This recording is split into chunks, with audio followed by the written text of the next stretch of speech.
Je pense que c'est comme une maladie qui se développe, que t'as trop d'émotions que ton corps il a pas réussi à gérer. Je pense que c'est une maladie, dans le sens où tu le choisis pas. Du goudron mou qui fond et toi t'es dans le goudron mou. Moi j'avais l'impression que je m'enfonçais dans un truc qui était foncièrement mauvais pour moi. C'est un espèce d'état d'urgence où il faut que tout s'arrête. Moi j'expliquerais ça par juste un gros manque de sérotonine, tes hormones qui sont fucked up.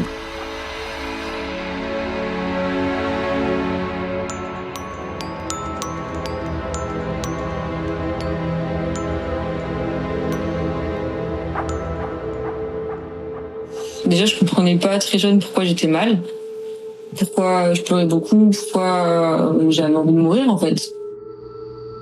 Ma vie, c'était une prise d'ambiance. Je me sentais vraiment comme une grosse merde, quoi. Genre, je me détestais, mais à un point, j'étais dans ma bulle d'en mourir, en fait. Parce que j'avais l'impression que le monde entier était vilain. Et j'avais l'impression, en fait, que quand je parlais, personne ne me comprenait.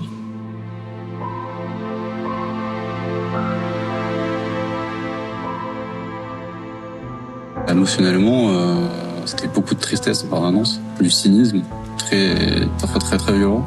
Je me mets dans mon lit, en boule, je dors, je fais de l'hypersomnie, je dormais 14h, 16h par jour très facilement, parce que de toute façon c'était le seul truc qui me rendait pas la vie infernale, c'était de pas être là, quoi. J'avais l'impression de souffrir en fait, à l'intérieur de moi. J'avais l'impression de saigner et du coup c'est aussi pour ça que je me scarifiais. Et que j'avais envie de faire ressortir la douleur en fait pour me soulager quoi, pour que ça sorte parce que j'ai implosé en fait de l'intérieur. À quel moment je peux sortir de l'état de survie?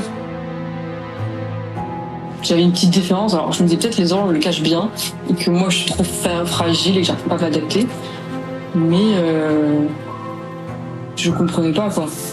Je me disais si c'est ça la vie, que les gens ils arrivent à vivre comme ça, moi je peux pas. Tout était une contrainte, tout était dur, tout était violent. Enfin, je vivais tout comme une violence, comme de la contrainte. Je subissais tout et je me disais, il faut que je me libère de ça. Et il y a un moment où la seule solution, c'était d'arrêter de vivre.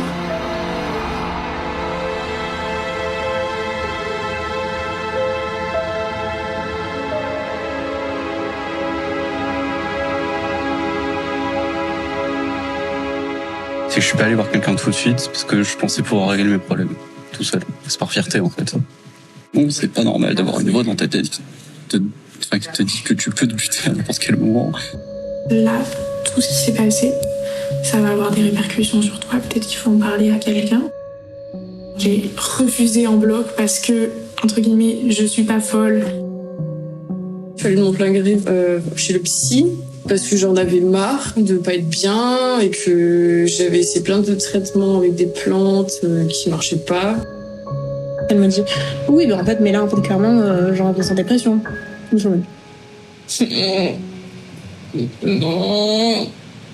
Et en fait, elle me l'a dit, ça m'a fait chier, ça m'a vexée, ça m'a blessée. Non, j'ai pas envie. J'ai pas ça.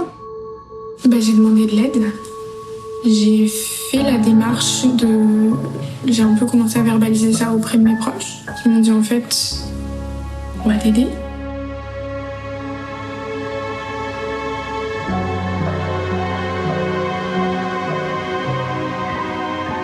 Ces séances-là qui m'ont fait me dire que, effectivement, j'allais pas vivre comme ça toute ma vie, quoi, c'était pas possible. Et du coup, toute cette angoisse a été remplacée par du rien. Du rien, et après, petit à petit, en fait, c'est moi qui ai choisi comment remplir ce vide. Du coup, d'y mettre de la joie, la bonne humeur. J'en suis sortie, ça a été très compliqué et très long. J'étais très très fière de moi et je me rappelle exactement du jour où j'ai arrêté mon traitement. J'étais en BTS en cours et je commençais à sourire toute seule. Et j'étais juste trop contente en fait. Je me disais ça y est, j'ai réussi, tu vois. Ok, très bien. Du coup, en fait, tu m'as malgré toi offert un nouveau livre là. Parce que tu m'as fermé le restant. Ça veut dire là, j'ai un truc devant moi. Qu'est-ce que je fais? Soit je continue à réécrire un livre en chialant parce que j'ai des souvenirs de mon précédent livre là, soit je réécris un livre pour moi, pour ma gueule. J'ai juste passé 15 ans de ma vie à me battre contre moi-même et à accepter certaines choses chez moi. Quoi. Je me considère beaucoup plus mieux. Enfin, je ressens des trucs. En fait, juste de ça, je ressens des trucs. C'est incroyable.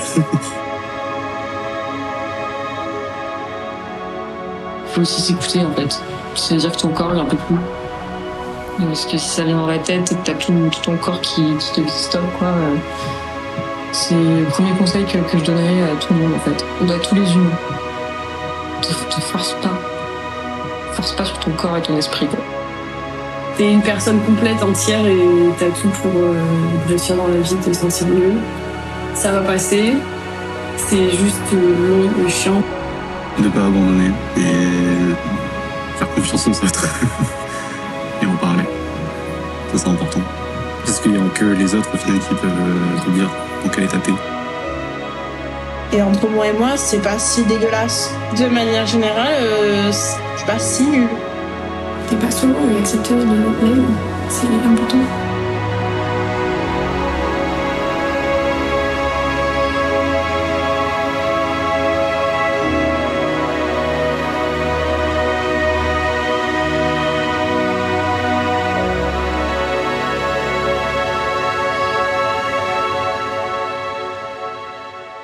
Et t'es fière de la personne que t'es devenue, du coup. De ouf. Et je me le dis beaucoup. Et ça me rend encore plus fière. J'ai l'impression de vivre dans une capsule de Amélie Poulain, tu vois. Et j'en pleure de joie parce que je me dis, ça y est, c'est bon. Ça existe et je le mérite. Et je l'ai fait et je suis hyper fière de moi. Et je me dis que si la petite moi de 13 ans elle me voyait passer dans la rue, elle se dirait, waouh, cette meuf est tue. Et en fait, c'est moi. Et ça me tue encore plus, tu vois.